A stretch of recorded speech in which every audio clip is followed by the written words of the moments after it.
Hey, what's up, guys? Today we're going to be watching a video called How Amazon, Apple, Facebook, and Google Manipulate Our Emotions by Scott Galloway. So let's just see what this is about. A lot of us, a lot of people are concerned about the power that a lot of these big companies have now, like Facebook and Google, and what kind of, you know, influence they're going to have on our society, on how it's going to affect how people act and how people uh, interact with each other and the decisions they take, as we've heard in how Facebook has possibly influenced the US election and things like that. So let's see what this is about, and let's discuss it. Our species has a need for a super being. Our competitive advantage as a species is our brain. Our brain is robust enough to ask these really difficult questions, but unfortunately doesn't have the processing power to answer them, which creates a need for a super being that we can pray to and look to for answers. What is prayer? Sending a query into the universe, and hopefully there's some sort of divine intervention. We don't need to understand what's going on, from an all-knowing, all-seeing super being that gives us authority that this is the right answer. What priest, teacher, rabbi, scholar, mentor, boss has so much credibility that 1 in 6 questions posed to that person have never been asked before. Google is our modern man's God. Imagine your face and your name above everything you've put into that box, and you're going to realize you trust Google more than any entity in your history. Let's move further down the tour. He just said something pretty deep. Man, that it's like very controversial, and I don't know how people feel about that religiously or non-religiously, or whether you're atheist. That I hear this kind of argument a lot. He's saying that, like, people see Google as God. The fact that you put the, like, it resembles like modern days version of going to praying to God, or like asking, right, and receiving something. But the reason why I'm not crazy about that analogy is because when people ask things from God, it's meant to be some spiritual thing, and some sort of thing that kind of can't be answered in a way, and hoping that you receive an answer. I guess that's what he's kind of why he's saying it's the same, because when you put the query or question in Google, it's a question that kind of has never been asked before, and you're looking for the answer. Um, that's deep. I don't know. I don't know how I feel about that. I think I think there's a flaw in the idea that Google itself has the answer. And I think, like I've seen people like attribute that power to Google, but it's more so that it's not really the power that Google has is by virtue of the power human beings have, because it is basically, in my eyes, how I see it, it's cycling through human psyche and human consciousness, and connecting dots that is there, but that you couldn't otherwise tap into because people were distant from each other, or all this data that human beings had, all these data points were just scattered, right? Like, I couldn't find out what someone else thought, or if someone else invented something decades ago. But Google kind of brings it all together and produces an answer by connecting those dots through machine language. But so, is the power in Google, or is the power in the people that it's tapping into? Right? So that's interesting. Amazon is our consumptive gut. The instinct of more is hardwired into us. The penalty for too little is starvation. And I actually just realized what he was doing was, was the first time I've seen this, which is likening Google to the brain and Facebook to the heart. I just realized that now. I really looked at the diagram, and Amazon to the gut. In I think, like, that is known, I think, in like the chakra kind of like idea that the logic, and then the heart, and then the desires towards the midsection. malnutrition. Open your cupboards, open your closets. You have 10 to 100x times what you need. Why? Because the penalty for too little is much greater than the penalty for too much. So more for less is a business strategy that never goes out of style. It's the strategy of China, it's the strategy of Walmart, and now it's the strategy of the most successful company in the world, Amazon. Amazon has added the entire market capitalization of Walmart to its market cap in the last 19 months. Wow. Whose fault is it? It's our fault. We're electing regulators who don't have the backbone to actually go after these companies.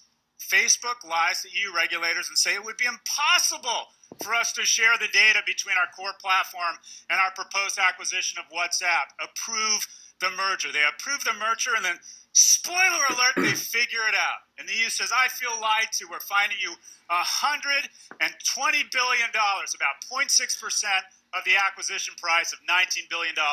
If Mark Zuckerberg could take out an insurance policy that the acquisition would go through for 0.6%, wouldn't he do it? Anti-competitive behavior, a $2.5 billion fine, $3 billion. Yeah, this I agree with. I definitely see something here, and I think we're going to pay the price in the future, which is I don't think we're realizing how fast these technology conglomerates are growing, like Google and Facebook, specifically Facebook and Google, and Amazon and Apple. I mean, all of them, but they're growing so fast and have such a stronghold on a lot of the stuff that people use daily, right? Like phones, the internet, entertainment.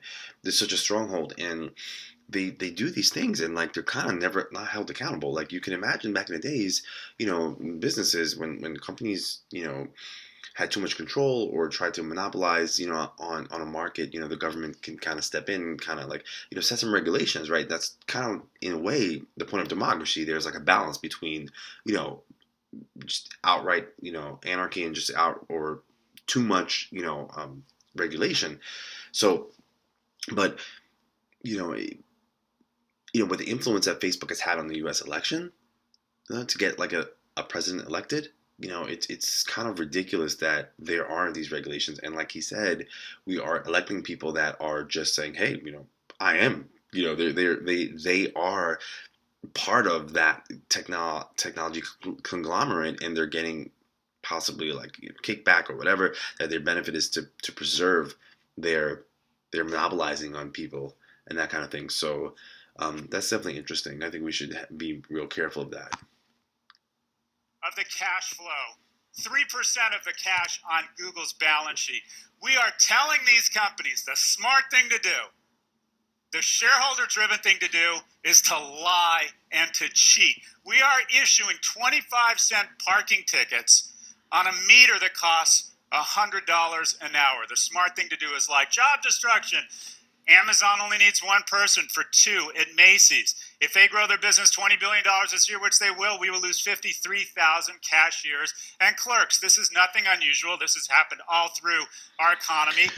So that's really interesting that we're not realizing that, like he's saying that the growth of Amazon kind of like is going to be a cause of the decline of a certain amount of jobs. Right? Because if Macy's was the big player in something and they hired 100,000 employees, but then Amazon is overtaking that whole market and they only need 50,000 employees, and we're losing 50,000 people are going to be out of jobs. They'll have to, figure out what else they're going to do, and possibly they'll find other jobs, but they're going to have to. But the point is, this is going to stimulate, job loss.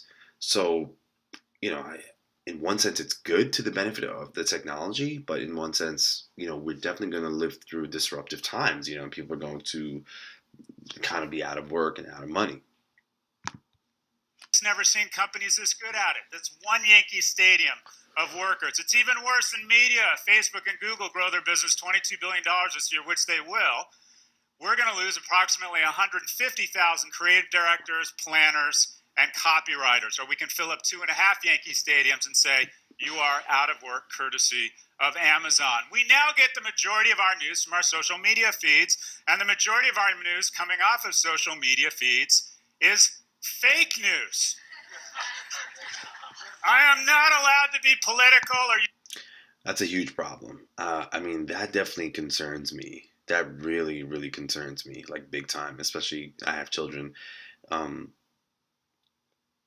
The fact that so that's like goes back to the non-regulation. The fact that the biggest media company, Facebook or technology company, whatever you want to call it, it's just a mix of everything, can have so much power or just have so much exposure as to what people are watching, and then 30% of the news can be fake. and like blatantly fake. It's, I mean, how does that stop somewhere, right? Like it can't just. I mean, I get it. Like, okay, it's a company, and what are you gonna do? But like, come on, you know.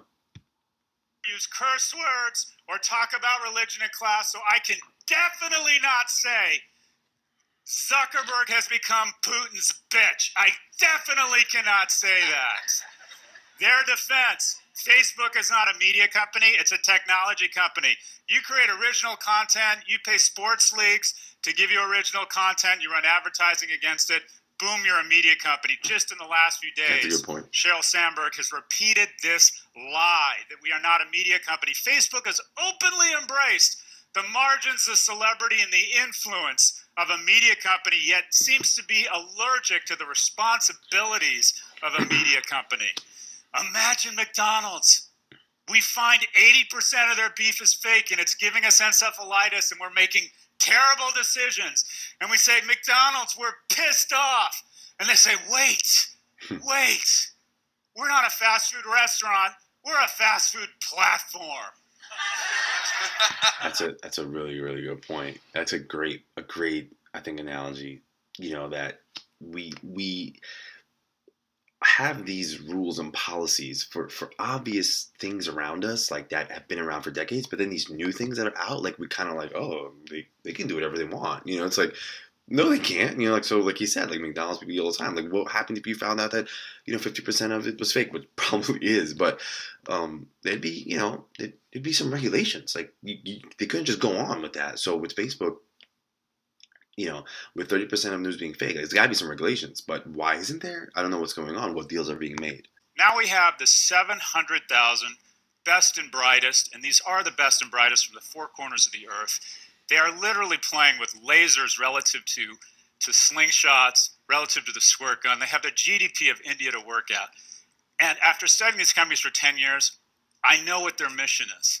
Is it to organize the world's information? Is it to connect us? Is it to create greater comity of man?